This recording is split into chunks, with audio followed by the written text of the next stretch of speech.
Ես Վարդուհին եմ, այսօր քեզ պատմեմ խուճապային գրոհների մասին։ Ցանկանում եմ նախ եւ առաջ տեղեկացնել, որ ես մասնագետ չեմ, ես ոչ հոգեբան եմ, ոչ էլ հոգեթերապևտ եւ այն ինչ կասեմ այսօրվա տեսանյութում սեփական փորձն է ընդհանրապես։ Վերջին շրջանում մենք շատ հաճախ ենք խոսում հոգեկան առողջության մասին, քանի որ մեր կյանքը ընդհանուր առմամբ ավելի ու ավելի սթրեսային է դարձել։ Հայաստանում ոչ միշտ է, որ խոսում ենք խուճապային գրոհների մասին, սակայն հաշվի առնելով վերջին իրադարձությունները, կարող եմ հստակ ասել, որ մեր հասարակությունում շատերն են բախվել նման խնդրի հետ, ուղղակի ոչ միշտ է, որ հասկացել են, որ հենց խուճապային գրոհի հետ գործ ունեն։ Եթե պատմեմ իմ պատմությունը,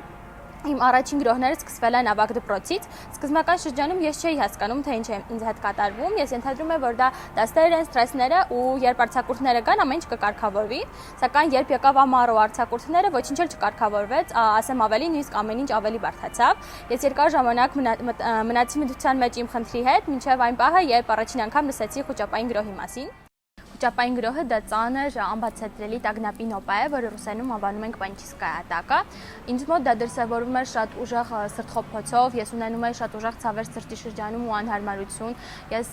շատ ծանր շնչառություն եմ ունենում ու ինձ թվում էր, որ հիմա ես շնչահեղձ կլինեմ։ Իմ ոտքերն ու ձեռքերը սկսում էին սառել, ես ծակոցներ էի զգում ու զգում էի, թե ոնց էին վերջույթներս թմրում։ Ես ունենում էի շատ ուժեղ գլխացավեր, գլխապտույտներ, կարծես մշուշով էր պատվում շուրջս ու ես կորցնում էի ժամանակի ու տարածության զգացողությունը ու այդ պահերին, երբ դու միայն լսում ես քո ծանր շրջառությունը ու արագ սրտխփոցը, միակ բանի մասին, որ դու մտածում ես, դա մահն է, դու զգում ես, թե ինչպես է մահը քեզ մոտ ու դու ոչինչ չես կարողանում անել, այսինքն դու կանգնած ես միայնակ մահի առաջ ու քեզ թվում է, որ դա այս իրավիճակից միակ ելքն է։ Իրականում տագնապային այդ խուճապային նոպաների ընթացքում մարդկանց մեծ մասի մոտ է, որ առաջանում է մահ դեպի վախը։ Եվ մասնագետներն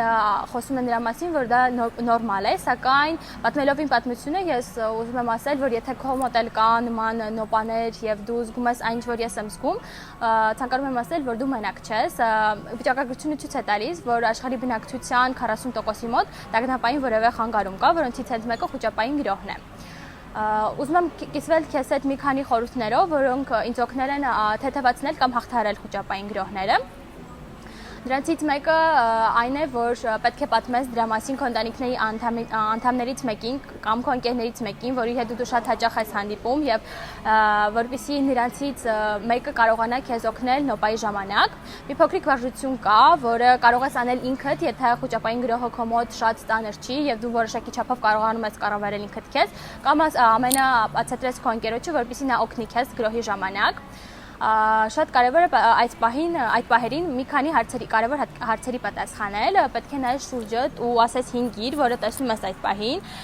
փորձես գտնել 4 ձայն, որը լսում ես այդ պահին, շոշափես 3 գիր, դա կարող է լինել օրինակ, չգիտեմ, քո սեփական ձեռքերը, հատակը կամ հենց մեկը մազերդ, փորձես զգալ 2 հոտ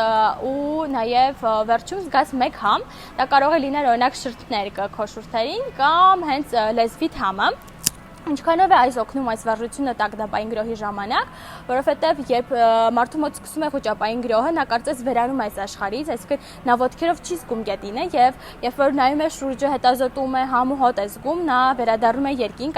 երկիր, այսինքն նա ոտքերով կանգնում է հատակի վրա։ Եթե քո մոտ շատ ուժեղ է տագնապային գրոհը ու դու ոչինչ չես կարողանում անել ու չես կարողանում կառավարել ինքդ քեզ, ապա խորհուրդ կտամ հնարավորության դեպքում ուղղակի հանգստանալ, ոչ թե հանգստանալ, այլ փակել աչքերդ ու զգալ շնչառությունը ու փորձել որոշակի առումով կարգավորել այն, քթով շնչել ու բերանով արտաշնչել։ Եթե մի քանի անգամ փորձես դա կրկնել, վիճակդ ավելի կթեթևանա։ Որոշ դեպքերում խուճապային գրոհները կարող են ավարտվել նաև ուշաթափությամբ։ Մարդկանց մեծ մասը հենց վախենում է, որ հիմա իրենք ուշաթափվեն, սակայն մոտ 60-70% դեպքերում ուշաթափությունը տեղի չի ունենում։ Իրականում խուճապային գրոհը տևում է մի քանի վայրկյանից մի քանի րոպե, սակայն երբ քեզ մոտ գրոհ է սկսվում, քեզ թվում է, թե դա մի քանի ժամ է տևում։ Ուզում եմ ասեմ, որ դա հենց այն վախն է, տագնապն է, որը ուղեկցվում է խուճապային գրոհով։ Բացի դրանից միշտ հիշիր, որ խուճապային գրոհը միևնույն է ավարտվելու է ու դու հաղթարելու ես այն, ընդհանրապես ամեն ինչ քո հետ լավ է լինելու։ Բացի դրանից մի քանի կարևոր խորհուրդ, որը հենց ինձ օգնել են քչացրել տագնապային այդ գրոհները ու խուճապային տագնապային գրոհները, դա պետք է կարգավորես սննդակարգդ, ավելի առողջացնվես, փորձես ավելի շատ լինել բնության մեջ, օրինակ ես արշավների էի մասնակցում, ինչպես նաև դիմաց մասնագետի, նրա միջոցով դու ավելի արագ ու հեշտ կհաղթարես քո խուճապային գրոհները։ Այսօր այս փոքրիկ տեսանյութում բարձրաձայնելով եւ խոսելով խուճապային գրոհների մասին, ես ցանկանում եմ կիսվել քեզ հետ իմ փորձով, որպեսզի դու էլ իմանաս, որ դու մենակ չես եւ որ ամենակարևորը խուճապային գրոհները հաղթահարելի են։